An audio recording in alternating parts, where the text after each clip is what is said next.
Who are these people? This was the other thing, like I said, I wanted to talk about tonight, which was the Teamsters and UPS. And I've been studying this and I've been tracking this since this thing, they started really talking about it back, 2 years ago. The Teamsters said they wanted to unionize Amazon, and then they were talking about UPS, and this has been leading up for months. In July, they really got loud, and we covered on How Do We Miss That every week. Basically, we were talking about what's going on with the workers. They were having practice strikes. They were really preparing to go on strike August 1st. And then and management had walked away from the table. They played a little game where toward the end of July, the pilots turned around, apparently in cahoots with the union leadership at Teamsters, and said, if these guys go on strike, we're not going to fly. Which then brought the UPS executives back to the table. Okay, great. Yeah.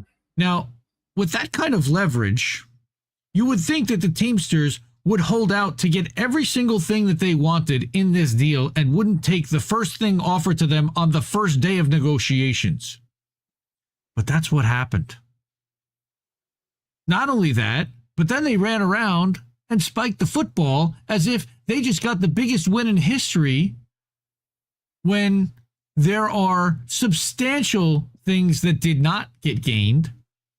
And now they're gaslighting people by saying that they had to make no concessions, when that's not true either. Now, what's really disappointing about all of this is a few things. I talked about how I was at a family function this weekend and I saw people, distant cousins that we had not seen since pre-COVID. And the first news story that they decided that they wanted to share with us and have a conversation, and thought it would be a good thing to share a conversation about, was, hey, did you hear UPS drivers are making $170,000 a year now? And my head wanted to explode. Because they're believing, now what's really interesting here is that this was a coordinated piece of propaganda that was put out by every major newspaper across the country about a week and a half ago. And I saw it in my news feed for all of the local newspapers, for not just my area, but I have a couple other accounts that are registered to different zip codes. So I saw those local news feeds, and it's literally the same article republished, almost like an Associated Press type of thing, where it's one piece of propaganda disseminated throughout the entire country to all papers. And it talked about that, hey, isn't it great that UPS drivers make $170,000 a year? They were literally repeating the headline. The problem is, and I explain this to our family members, and I know I don't have to explain this to Himbo because he's been watching and paying attention, but that $170,000 is only for drivers that have been full-time with the company for more than 25 years and have maxed out on everything with overtime and everything else. The average starting worker for UPS that's a Teamster, first of all, you can't get hired for full-time work right away.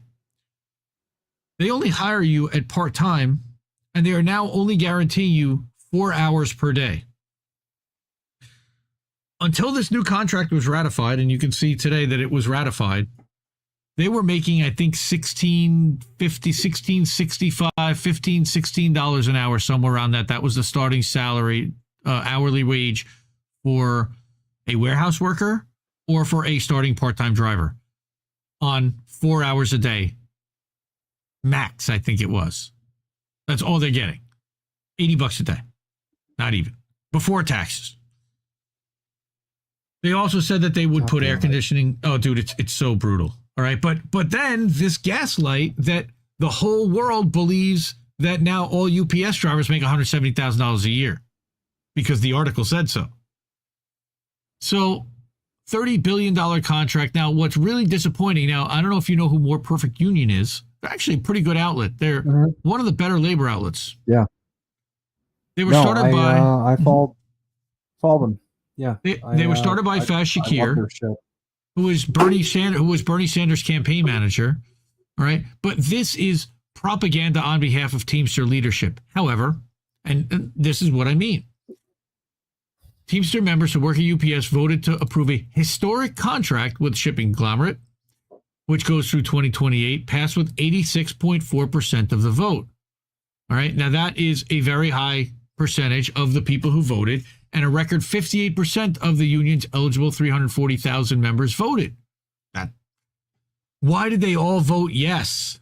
Because their barns told them to vote yes. Why did the barns tell them to vote yes? Well, I was told by people within Teamsters that the barns can't say no. One barn in Kentucky stepped out and first recommended that their members say no. They got chastised so hard they had to pull it back and go, no, that we were saying no about a procedural thing. No, say yes about this. When they saw that all 161 other barns said yes, they got in line. So what it says here is that the new master agreement calls for raises of $7.50 per hour over 5 years for both full and part-time members. But that's also based on seniority, 50 cents an hour per 5 years of service. This is how they get you every single fucking time. Right? Full-time delivery drivers will earn $49 an hour by the end of the contract. So they're not getting that now, and that's a number that was thrown out at me at this family affair. Is drivers get $37 to $49 an hour. First of all, not all of them, and second of all, not yet. Not for 5 years.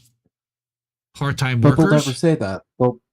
They'll just take the shit in a vacuum and they'll use it to.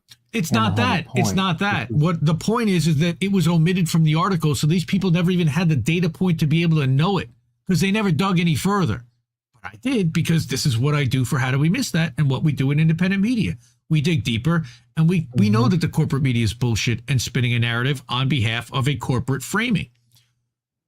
Now, these people are highly corporate friendly, and they are highly wealthy. So this is right in their wheelhouse. And when I basically told them all of this, their reaction was, meh, okay. Like, they didn't give a shit. As long as my packages and I get my Amazon, who gives a fuck? Yep. It was disheartening. It was disheartening. I wanted to freaking punch a wall. But so the UPS part-timers are going to make a minimum of $21 an hour, which is a significant increase from the 16 and a quarter rate in most circumstances. What they're not telling you is that the barns all said $25 an hour or we strike.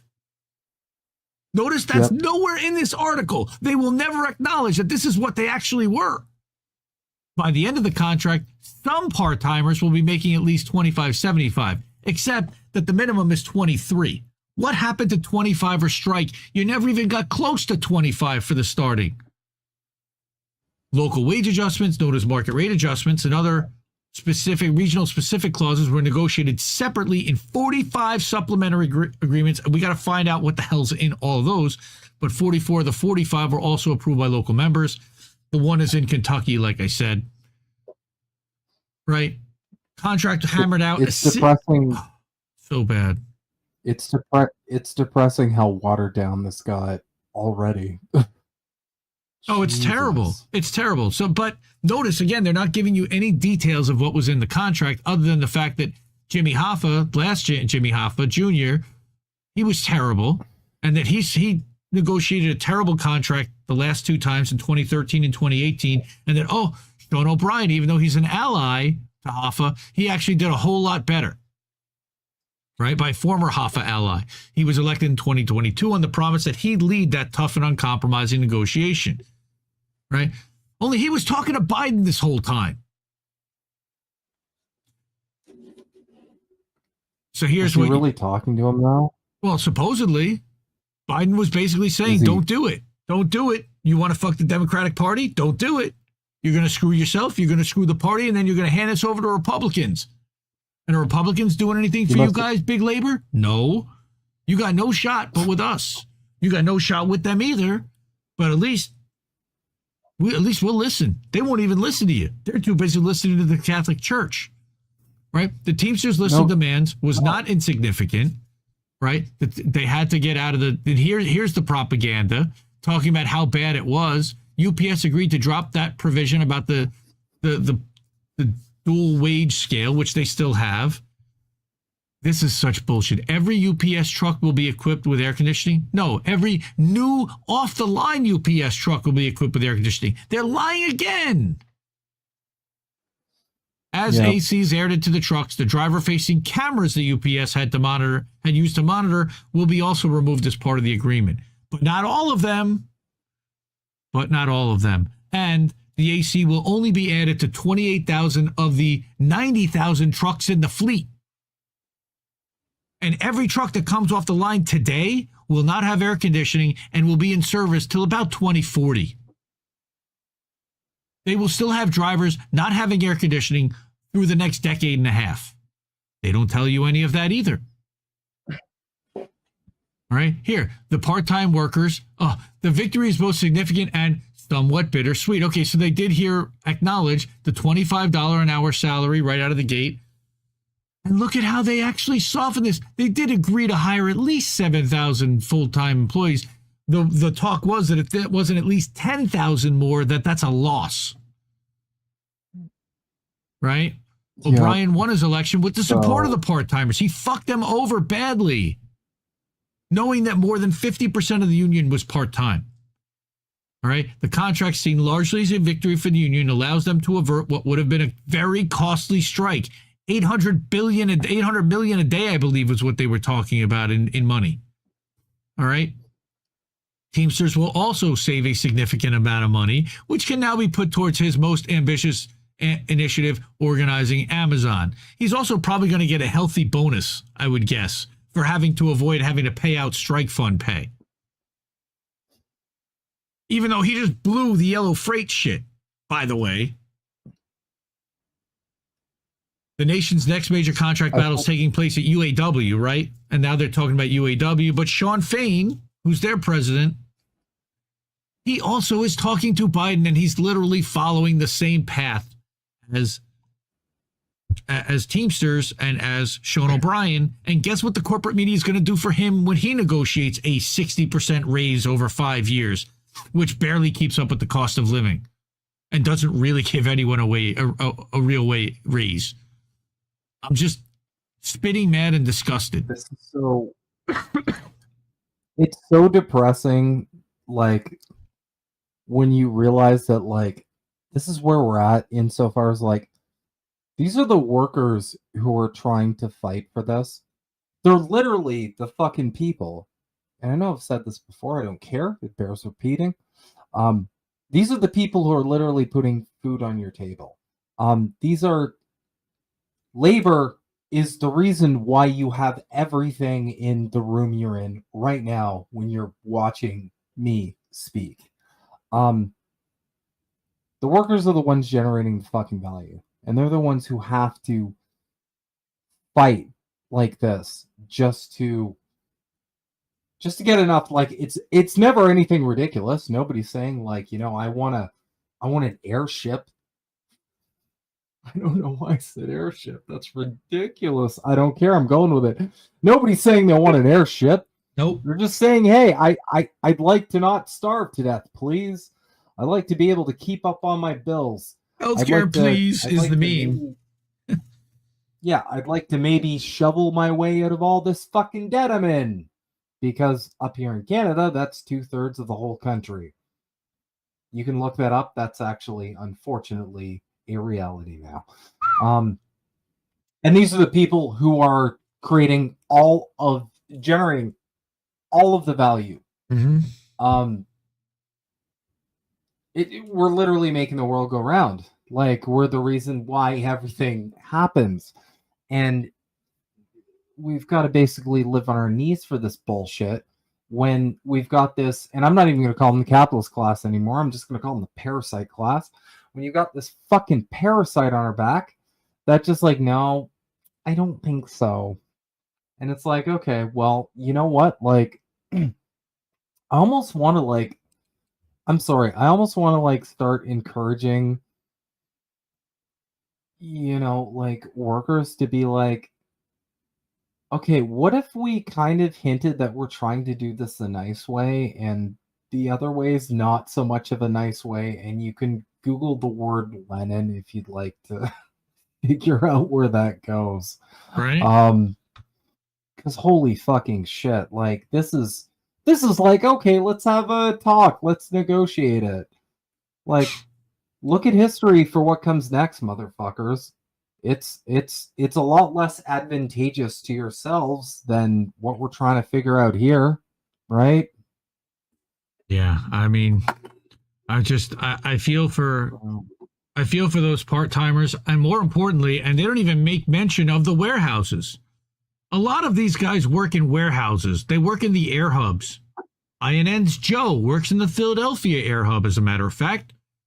They didn't get air conditioning in their warehouses, though that was also something that they said they were going to negotiate for. There is also something about this 2-tier wage thing.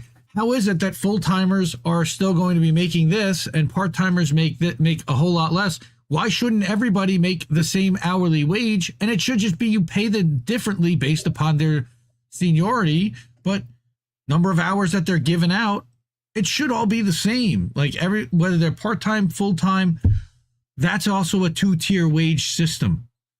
And that did not get eliminated. Because they're looking because they're looking where they can, again, like, this makes a lot more sense to everyone once you realize, like, the system we live under, there's always going to be concerted, ongoing, consistent efforts to reduce the amount that they pay their labor.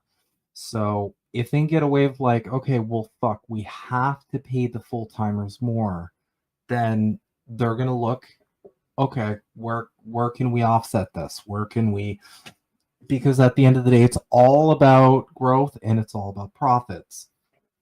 So in a more just sort of society, in a more just kind of system, yeah, that would make sense. It's like, why are you fucking these people over here over? Now, two of the other things that they didn't include anywhere in here was Sundays. Potentially, there is the potential that they might have to work Sundays in this contract, because that is to keep up with the market, quote unquote, because if Amazon deliveries and FedEx decides that they want to start doing Sunday deliveries, now UPS has opened themselves up to competitive market adjustment to be able to require their workers to now work on Sundays. They also they did get no forced overtime, which is nice, but that's an absolute bare minimum. There was one other thing that they also didn't win, but we're saying that this was a record historic victory, and it's the gaslight is so wrong on the workers. But what's worse is the workers don't even realize themselves how badly this was negotiated, because they were propagandized by their barns about how this all went down. They were put into practice strikes and told that it was going to come down. And then it was, well, this is the best deal we can make. And we brought corporate to their knees, but they didn't give us everything we wanted. Why didn't we go out on strike? They still can't answer that question.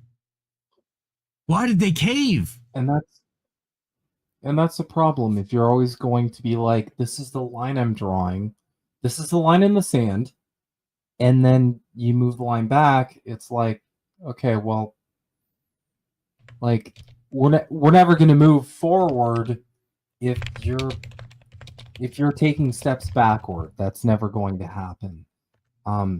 You've got to be like, okay, this is the limit. If we can't go here, then we're going to act. And this is kind of the problem. This is a big problem I'm seeing across the board too. And I don't blame anybody for this. We've been so propagandized into thinking that, like, the working class are literally just peons. You know, and these big rich people who are, like, so much better than us at nothing but just being sociopathic and exploiting everybody, that they're the ones holding the cards. And I think one of the most important things we need to do in our lifetimes is remind the working class that we're the ones holding the cards. We always have been. They need us. We put food on their fucking tables.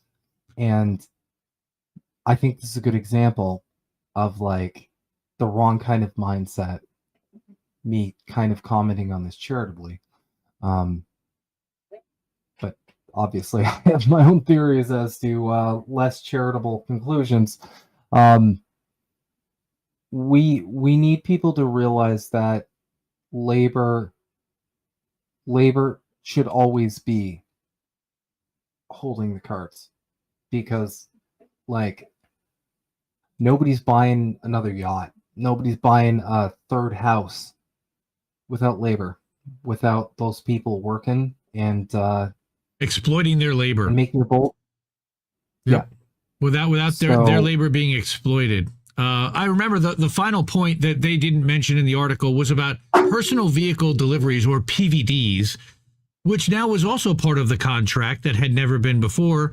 But UPS is offering some of these part-timers the ability to get more hours by delivering packages in their own personal vehicles, so that they don't have to use the trucks as much, or maybe they're just doing deliveries on their way home so they don't clock out at the...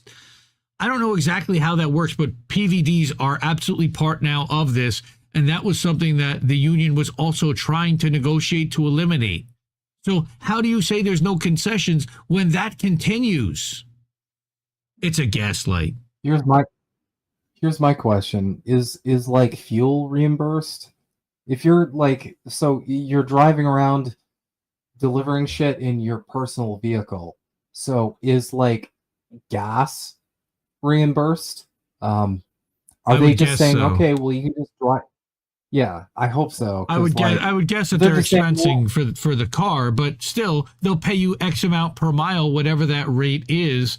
That is whatever the federally mandated rate that a drive, like in the US, I think it was 50.5 cents a mile or something like that they would pay out to an employee for commuter expense. Basically, that's what the tax liability expense, if you have to deduct how much the cost of commuting is, and submit that, there's a maximum that the federal government allows a business to expense out, and it's like 50.5 or 51 cents. It changes every year how much per mile they can write off as, cost of vehicle operation. Yeah. So that's another thing, so it's basically like Uber for UPS delivery drivers. But why are they not allowing them to do that in the trucks? Just give them more working hours if that's the case, and hire more full-timers. Oh yeah, UPS in the last 2 years, $100 billion in revenue and $8.6 billion in stock buybacks for their shareholders in the last 3 years, which could have paid for everything that the union wanted over the next 5 years. It's madness. But they just don't want to pay people more. It's straight greed.